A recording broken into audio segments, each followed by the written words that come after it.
Praise the Lord. ஹல்லேலூயா. நான் இந்தியாவிலிருந்து அப்போஸ்தலர் கிருபாகரன் உங்களோடு பேசுகிறேன். கர்த்தர் உங்கள் ஒவ்வொருவரையும் ஆசீர்வதிப்பாராக. வேத புத்தகத்திலே தேவனுடைய இரக்கங்களை குறித்து நாம் தியானிக்கப் போகிறோம். மத்தேயு 2ஆம் அதிகாரம் 1 முதல் 14 வரை உள்ள வசனங்களை நாம் பார்க்கும்போது வேதம் தெளிவாக கூறுகிறது.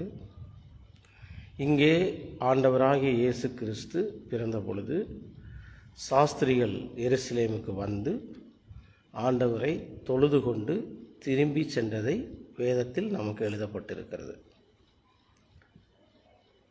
தேவனுடைய ஜனமே, ஒன்றை நீங்கள் புரிந்து கொள்ளுங்கள். தேவன் மிகுந்த இரக்கம் நிறைந்தவர். இந்த சாஸ்திரிகளை பற்றி நாம் பார்ப்பதற்கு முன்பதாக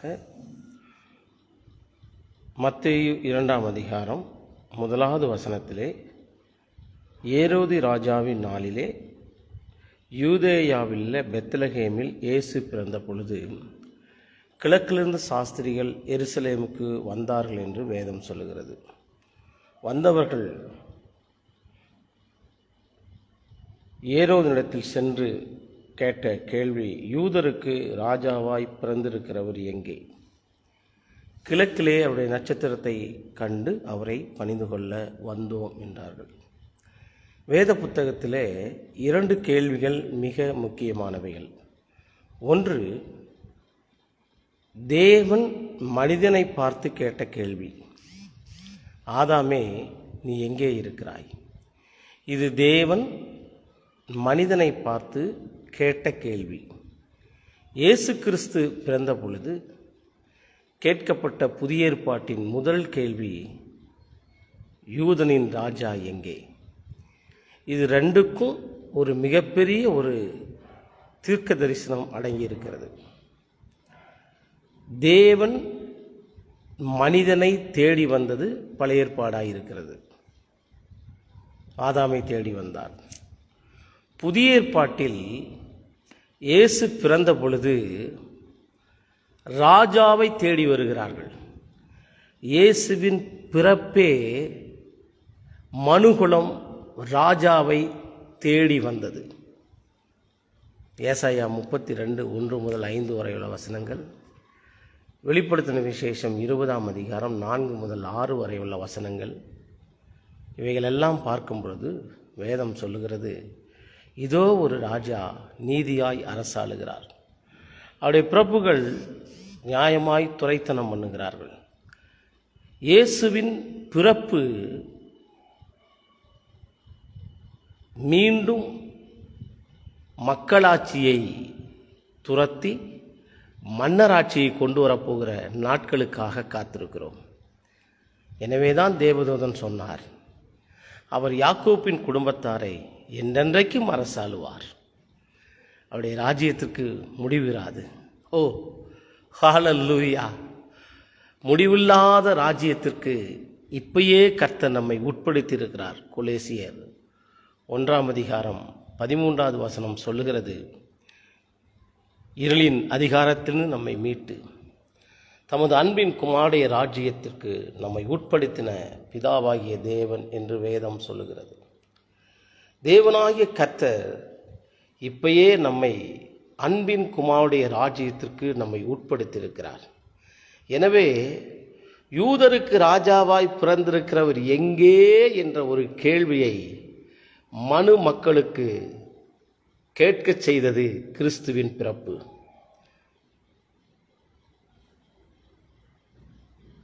நீங்கள் தேவனுடைய இரக்கத்தை குறித்து பார்க்கும் பொழுது இந்த சாஸ்திரிகளை வழிநடத்தி கொண்டு வந்தது இயற்கைக்கு அப்பாற்பட்ட ஒரு நட்சத்திரம்.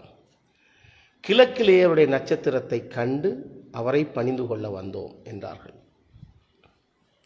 இயேசுவை ராஜாவாக பார்க்கிற மனிதனின் வாழ்விலே இயற்கைக்கு அப்பாற்பட்ட வழிநடத்துதலை உணர முடியும்.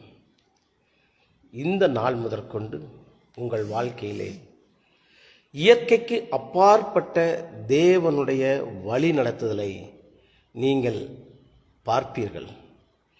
இயற்கைக்கு அப்பாற்பட்ட விதங்களிலே தேவன் உங்களுக்கு அதிசயமான விதங்களிலே வழி நடத்துவார். அவர்கள் ராஜாவை பார்க்க வந்தார்கள். இயற்கைக்கு அப்பாற்பட்ட விதத்திலே வழி நடத்தப்பட்டார்கள்.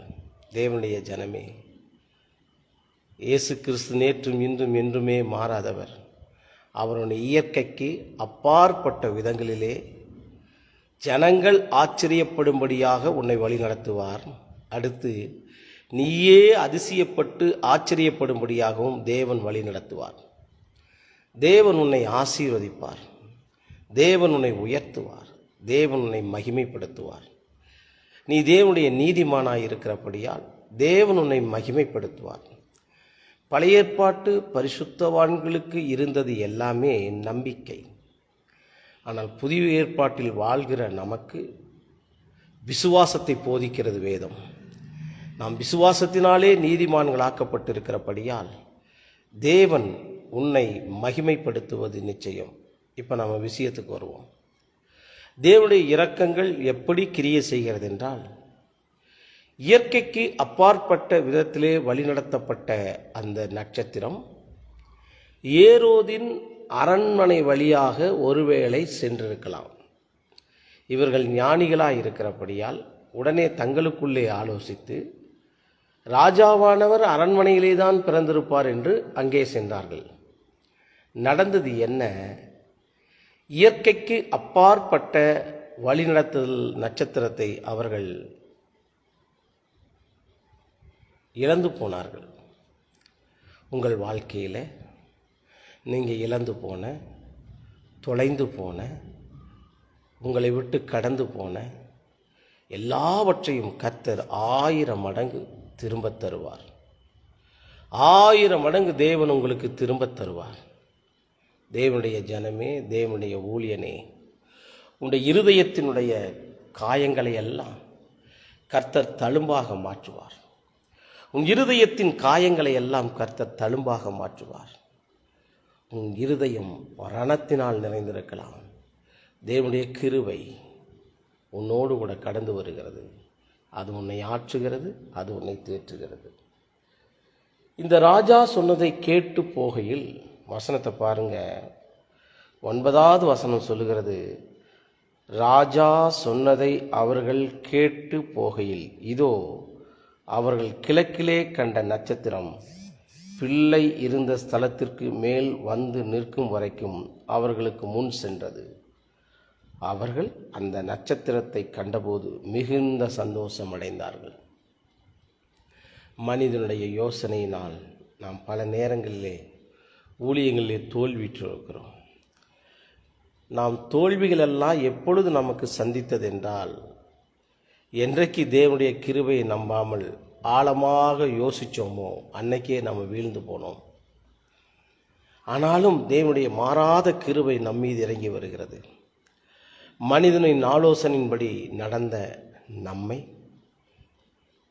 அநேகர் ஏமாற்றியிருக்கலாம்.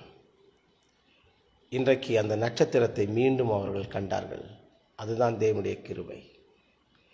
அதுதான் தேவனுடைய கிருபை. சமீபத்திலே என்னை அதிர்ச்சியுற ஒரு செய்தியை கர்த்தர் என்னோடு பகிர்ந்து கொண்டார். மத்தேயு சுவிசேஷம் 28ஆம் அதிகாரம் கடைசி 6 வரை உள்ள வசனங்களை பார்க்கும் பொழுது, 11 சீடர்களும் தேவன் குறித்த மலைக்கு கடந்து போனார்கள். அவர் எல்லோரும் கண்டு சந்தோஷப்பட்டு பணிந்து கொண்டார்கள். சிலர் சந்தேகப்பட்டார்கள் என்று வேதம் சொல்கிறது.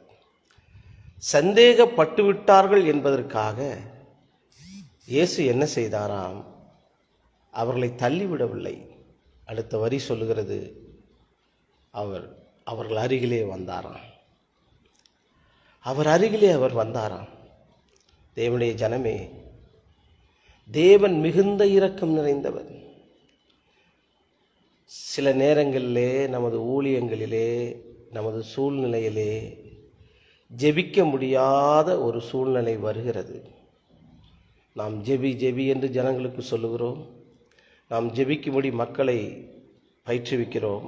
ஆனால் சில நேரங்களில் நம்மாலும் கூட அப்படி முடியாமல் போய்விடுகிறது. ஆனாலும் தேவனுடைய மகா கிருபை நமது பெருமூச்சை கூட ஜெபமாக அங்கீகரித்து கர்த்தர்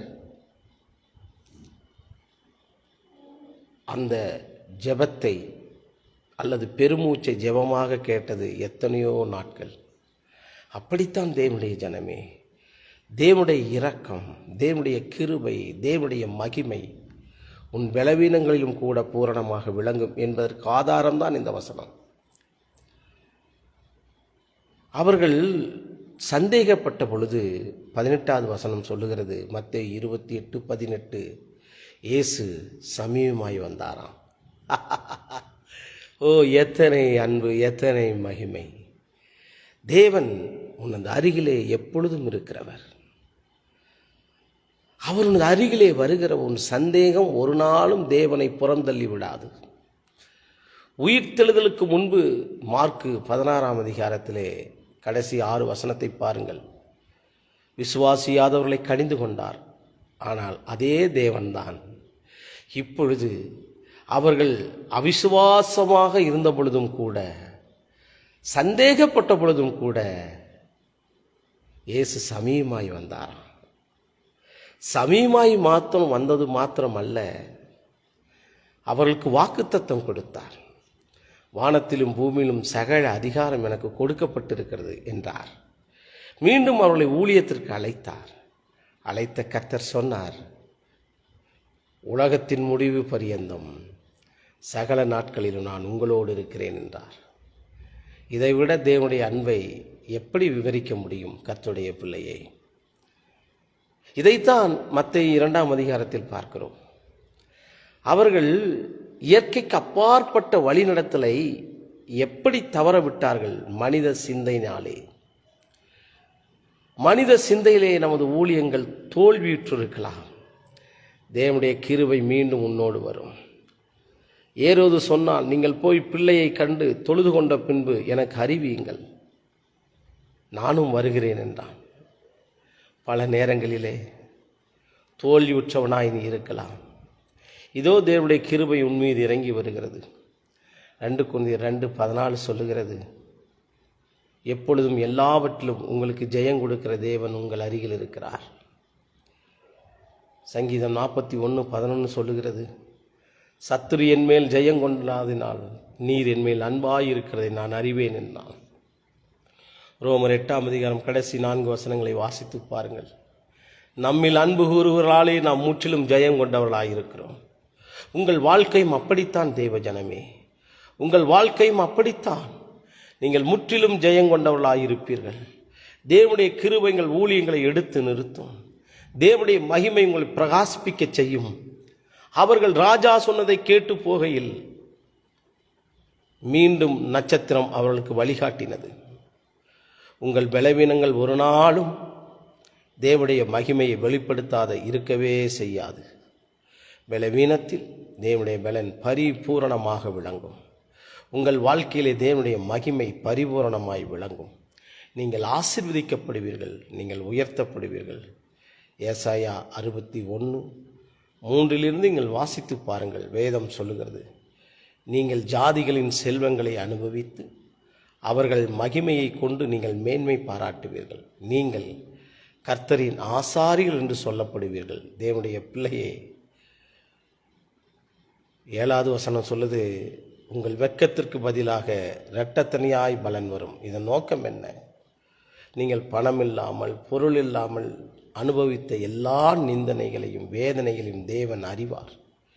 தேவன் அதை கணக்கிலே வைத்திருக்கிறார். எனவே உங்கள் வெட்கத்திற்கு பதிலாக 2 மடங்கு பலனை தருவார் என்று வேதம் சொல்லுகிறது. நான் இந்த வசனத்தை இப்படி நம்புகிறேன். 2 மடங்கு பலன் அல்ல எனக்கு. பழைய ஏற்பாட்டு பரிசுத்தவான்களுக்கே 2 மடங்கு பலன் என்றால், இயேசுவின் இரத்தத்தில் கழுவப்பட்ட நீதிமானே ஆகிய எனக்கு 1000 மடங்கு கர்த்தர் எனக்கு பலனை தருவார் என்று நான் நம்புகிறேன். நீங்கள் தவறிவிட்டீர்கள், விழுந்து விட்டீர்கள் என்பதற்காக நீங்கள் நீதிமான்கள் இல்லை என்பது வேதம் சொல்லவில்லை. நீதிமான் நீதிமானே, நீதிமான் நீதிமானே, பரிசுத்தவான்கள் சீர்பருந்தும் பொருட்டு எபேசில் நீங்கள் படிக்கிறீங்க, அப்போஸ்தலனாகிய பவுல் எபேசுல பரிசுத்தவான்களுக்கு எழுதுகிறார். ஆனால் 5ஆம் அதிகாரத்தில் அதே பவுல் தான் எழுதுகிறாரு 28வது வசனத்திலிருந்து, திருடுகிறவனி நீ திருடாமல் குறைச்சல் ஒன்று கொடுக்கத்தக்கதாக என்று எழுதுகிறார். எனவே தேவனுடைய பிள்ளையே, தேவன் குறைகளையும் குற்றங்களையும் மறந்து விட்டார். எனவே உன் ஊழியங்கள் ஆசீர்வதிக்கப்படும். நீ மகிமையாய் கர்த்தரை உயர்த்துவார். தேவனுடைய இரக்கம், தேவனுடைய கிருபை உன் மீது கடந்து வருகிறது. மனித சிந்தனையினால், மனித அறிவினால் இழந்து போன நட்சத்திரத்தை கண்ட பொழுது அவங்க மிகுந்த ஆனந்த சந்தோஷம் அடைந்தார்கள். நான் நினைக்கிறேன், கிழக்கிலே அவர்கள் அந்த நட்சத்திரத்தை பார்க்கும் பொழுது ஆச்சரியம் அடைந்திருப்பார்கள். மீண்டும் அந்த நட்சத்திரத்தை பார்க்கும் பொழுது ஆச்சரியம் அடையவில்லை, மிகுந்த சந்தோஷம் அடைந்தார்கள். உன் வாழ்க்கை மிகுந்த சந்தோஷத்தால் நிரப்பப்படும். உன் ஊழியம் மிகுந்த சந்தோஷத்தினால் நிரப்பப்படும். பிரிந்த குடும்பங்கள் தேவனுடைய கிருபையினால் ஒன்றாக இணைக்கப்படும். பிரிந்த பிள்ளைகள் உன் மீது ஒன்றாக இணைக்கப்படுவார்கள். உன் இருதயம் அதிசயப்பட்டு பூரிக்கும். தேவன் உன்னை ஆசீர்வதிப்பார். கர்த்தருடைய ஊழியனாகிய நான் உன்னை ஆசீர்வதிக்கிறேன். நான் உங்களுக்காக ஜெபம் செய்ய விரும்புகிறேன். ஜெபிப்போமா?